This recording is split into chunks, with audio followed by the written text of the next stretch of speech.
Formations like these require long hours of intensive drilling and careful judgment. When the troop goes around the corner, the riders on the outside of the turn have to adjust their speed to keep even with the riders on the inside. The man on the outside has to ride a lot farther and a lot faster in order to keep up with the parade. The outside wheels must spin faster than the wheels on the inside because they have a greater distance to travel in the same length of time. When a wagon turns a corner, the wheels can travel at different speeds because each one can turn freely on the axles. And in the early automobiles, the rear wheels turned separately and only one wheel was connected to the engine. But when only one wheel was driven by the engine, it had to do all the work, and it couldn't get a good enough grip on the road to do its job properly. So the one-wheel drive was soon out of date. But if two wheels are locked on an axle so that they are not free to turn separately, one or the other has to slide. So engineers had to find a way to connect both rear wheels to the engine without sliding and slipping on turns. The device which makes this possible is a part of the rear axle. It is called the differential because it can drive the rear wheels at different speeds. The differential looks complicated, but once we understand its principle, it is amazingly simple. These two wheels are mounted on separate axles and supported by a frame so that they can revolve freely at different speeds.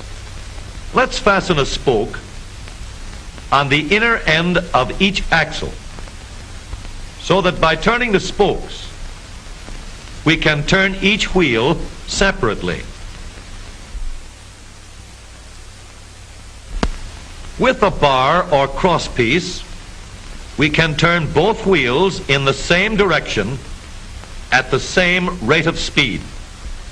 Let's get something to hold this bar in place so that it will press against the spokes. Notice that this support is not locked to the axle. It turns freely.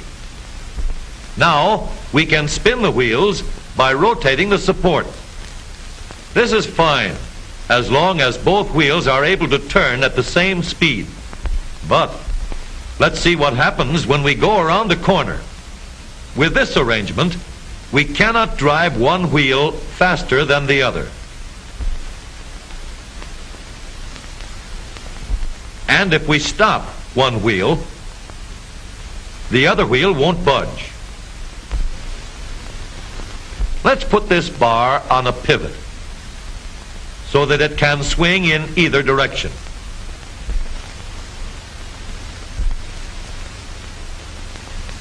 Now, the bar can still turn both wheels at the same speed.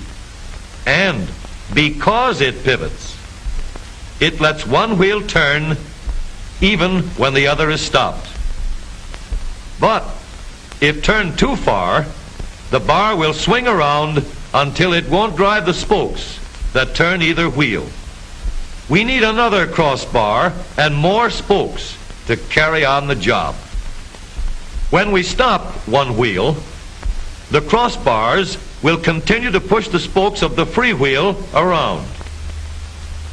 As long as both wheels are free to turn, the bars do not swing on their pivot, and the wheels move at the same speed. Now we have the working principles of a differential. To adapt the model for use in an automobile, we will have to make a few changes.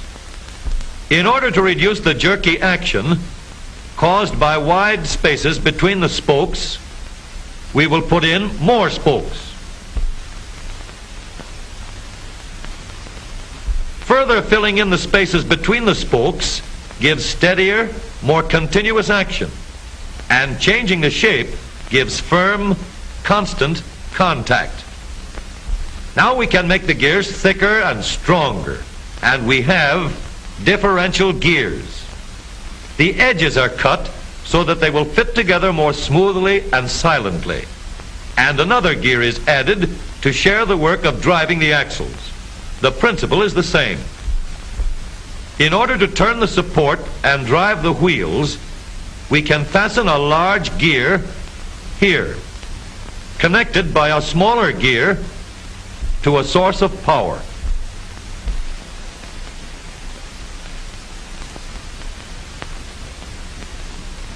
Notice that the power is connected to the differential at the center line.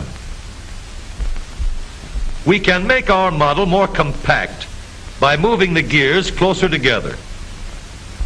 When we put our differential in an automobile, we have to leave room for the drive shaft, which carries the power from the engine.